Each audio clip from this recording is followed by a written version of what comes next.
Buah karma si pemilik sapi. Kita harus senantiasa berintrospeksi diri dan menjaga pikiran kita. Kita harus tekun melatih diri dan senantiasa membina ketulusan dalam memperlakukan orang lain dan melakukan segala hal. Kita hendaknya memiliki hati yang tulus. Kita juga harus senantiasa waspada agar tidak membangkitkan ketamakan, kebencian, kebodohan, kesombongan, dan keraguan. Karena itulah dikatakan bahwa manusia ada kalanya membunuh karena ketamakan, kebencian, kebodohan, dan kesombongan. Ada kalanya memelopori kejahatan untuk berbuat jahat, sehingga bersumpah, berikrar, dan berserapah untuk membunuh. Sebersit pikiran yang menyimpang dapat menimbulkan serangkaian niat buruk. Niat untuk membunuh adalah niat buruk. Saat seseorang membunuh, berarti karma buruk telah diciptakan. Suatu karma yang tercipta pasti ada sebab dan kondisi pendukungnya. Jadi, sebab dari karma buruk adalah pikiran buruk. Semua karma yang kita ciptakan berasal dari pikiran kita.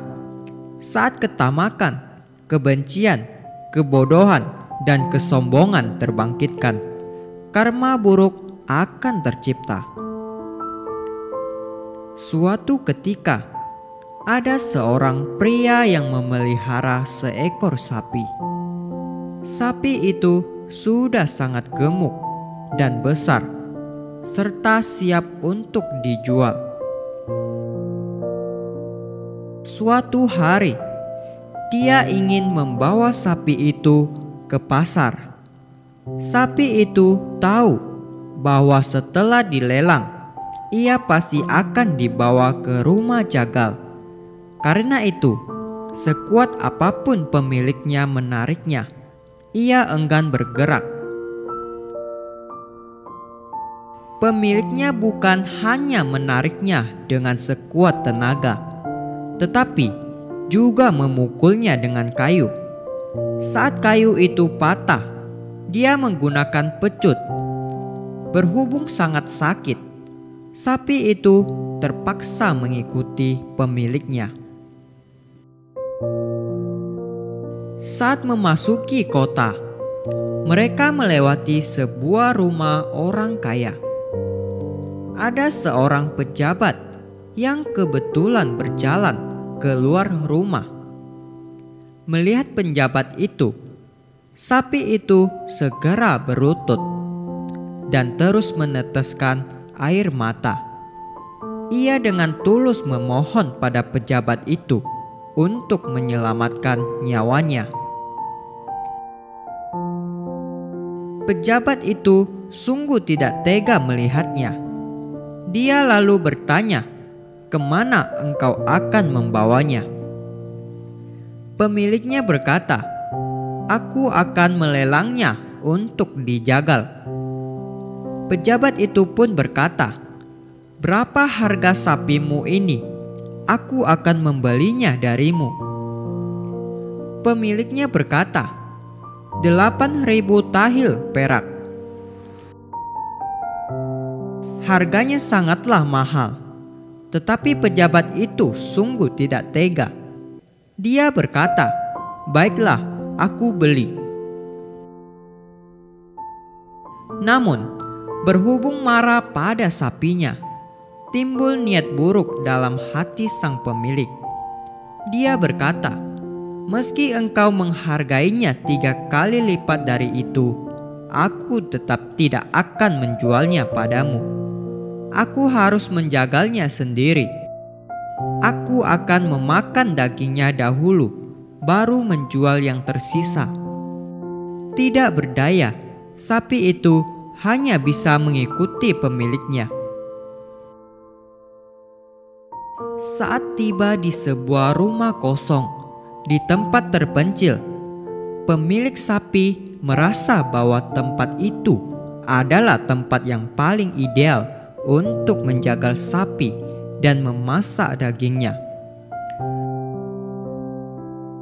Pada malam hari, dia pun menjagal sapi itu. Setelah menemukan tungku, dia pun mengumpulkan kayu bakar dan memasak daging sapi. Merasa sangat lelah, dia pun berbaring dan tidur. Kala fajar menyingsing, dia merasa bahwa daging yang dimasak seharusnya sudah matang. Dia lalu berjalan menuju tungku. Dia menjulurkan kepala untuk memeriksanya. Di rumah, sang istri merasa heran. Mengapa sudah hampir 2 hari berlalu, suaminya belum pulang dari menjual sapi? Dia lalu menyusuri jalan untuk mencarinya. Di sebuah desa, dia melihat genangan darah di depan sebuah rumah yang sudah ditinggalkan. Dia pun masuk ke rumah itu dan melihat suaminya yang bagian atas tubuhnya terendam di panci. Di dalam air yang mendidih, daging sapi sudah empuk. Bagian atas tubuh suaminya pun sudah empuk. Dalam kisah ini, pria itu memelihara sapi demi dijual untuk dijagal. Ini sudah termasuk karma membunuh, apalagi timbul niat buruk untuk menjagal sapi itu sendiri. Memelihara hewan untuk dijagal adalah karma buruk. Meski meminta orang lain yang menjagalnya, itu tetaplah karma buruk. Apalagi dilakukan oleh diri sendiri. Bukankah ini disebabkan oleh ketamakan, kebencian, kebodohan, dan kesombongan? Itu hanya karena sebelumnya sapi itu enggan mengikutinya pergi. Jadi, meski bertemu orang baik yang menawarkan harga tinggi untuk sapi itu, pemiliknya malah berniat untuk menjagalnya dan memakan dagingnya. Keburukan seperti ini adalah keburukan berlapis yang menciptakan karma buruk besar. Besarnya karma buruk yang tercipta membuatnya langsung berbuah saat itu juga. Karena ketamakan, kebencian, kebodohan, dan kesombongannya, karma buruknya langsung berbuah. Jika pria itu menjual sapinya, dia bisa mendapatkan uang, sekaligus membiarkan sapi itu tetap hidup. Bukankah itu sangat baik? Hanya karena sapi itu enggan ikut dengannya, pria itu membangkitkan niat buruk untuk menjagalnya sendiri. Ini sungguh sangat jahat. Niat buruk manusia sungguh menakutkan.